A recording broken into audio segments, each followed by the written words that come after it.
Hello friends, welcome back to my channel. আশা করি আপনারা সবাই ভালো আছেন, সুস্থ আছেন। সুজি দিয়ে একটা সুন্দর মিষ্টি রেসিপি করেছি, আশা করি আপনাদের ভালো লাগবে। তো এর জন্য লাগবে হচ্ছে ফার্স্টে সুজি।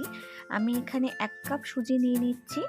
সুজিটা কিন্তু যে লাল করে ভাজতে হবে এরকম কোনো ব্যাপার নেই, জাস্ট প্যানের মধ্যে সুজিটাকে 4-5 মিনিট ভালো করে নাড়াচাড়া করে নিতে হবে। তো দেখুন হয়ে গেছে মোটামুটি সুজিটা। এবার এর মধ্যে অ্যাড করে দিচ্ছি আমি 1 লিটার দুধ। তো দুধটা একটু বেশি দিচ্ছি কারণ দুধটা দিয়ে কিন্তু সুজিটাকে পুরো ভালো মতনভাবে মেশাতে হবে এবং যাতে কোনো লাম্পস না থাকে সেই জন্য ভালো করে কিন্তু অনেকক্ষণ ধরেই সুজিটাকে ভালো করে কুক করতে হবে এবং ভালো করে পেস্ট করে নিতে হবে। তো এইভাবে দুধটাও শুকাবে আর সুজিটাও কিন্তু কুক হবে। তো এই মোটামুটি যখন দুধটা শুকিয়ে এসছে তখন কিন্তু আমি এর মধ্যে অ্যাড করে দিলাম পরিমাণ মতন চিনি। আমি এখানে 1 কাপ সুজি দিচ্ছি, তো তার জন্য আমি হাফ কাপ চিনি অ্যাড করছি। চিনিটা কিন্তু আপনারা কম বেশি করতেই পারেন। তো যাতে বাইন্ডিংটা ভালো হয় তার জন্য কিন্তু আমি দিয়ে দিচ্ছি এর মধ্যে 1 চামচ ঘি। তো দেখুন সুজিটা কিন্তু একদম দুধটা ভালো মতো অ্যাবজর্ব করে নিয়েছে এবং ড্রাই হয়ে গেছে এবং প্যান থেকে কিন্তু উঠে আসছে। এই পর্যায়ে আমি সুজিটাকে রেখে গ্যাসের ফ্লেমটা অফ করে কিন্তু ঠান্ডা করে নেব। এবার ঠান্ডা হচ্ছে সুজিটা, তা আমি আরেকটা প্যানের মধ্যে আবারও এখানে কিছুটা পরিমাণ দুধ নিয়ে নিলাম। আমি প্রায় 1 লিটার মতনই দুধ নিচ্ছি আবার। তো দুধটা কিন্তু ঘন হওয়ার ব্যাপার নেই, জাস্ট এমনি গরম করছি। এবার আমি গুড়টা আলাদা করে ভিজিয়ে রাখছি দুধের মধ্যে। আর ঠান্ডা হয়ে গেছে সুজিটা মোটামুটি, তো হাতে ঘি মাখিয়ে আমি এরকম ছোট ছোট রাউন্ড শেপ দিচ্ছি। চাইলে কিন্তু আপনারা অন্য শেপও দিতে পারেন।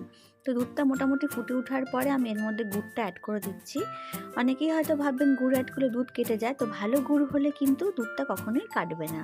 এদিকে সব বলগুলো বানানোও কিন্তু হয়ে গেছে আর গুড়টাও কিন্তু দুধের সাথে খুব ভালোভাবে মিক্স হয়ে গেছে। তার মধ্যে আমি অ্যাড করে দিচ্ছি এখানে 4 চামচ মতন গুঁড়ো দুধ বা পাউডার দুধ। এটা অপশনাল, চাইলে দিতে পারেন বা নাও দিতে পারেন।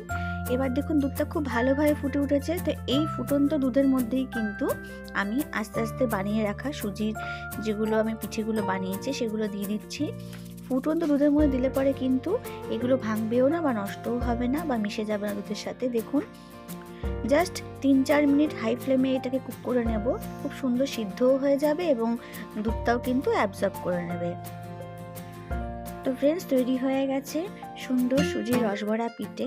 তো আমি সুন্দর করে সার্ভ করছি এবং আপনাদের কাট করেও দেখাবো। এইভাবে যদি কোনো গেস্ট আসলেও কিন্তু আপনারা বানিয়ে রাখে ঠান্ডা করেও সার্ভ করতে পারেন বা হালকা গরম গরমও কিন্তু এটা পরিবেশন করতে পারেন।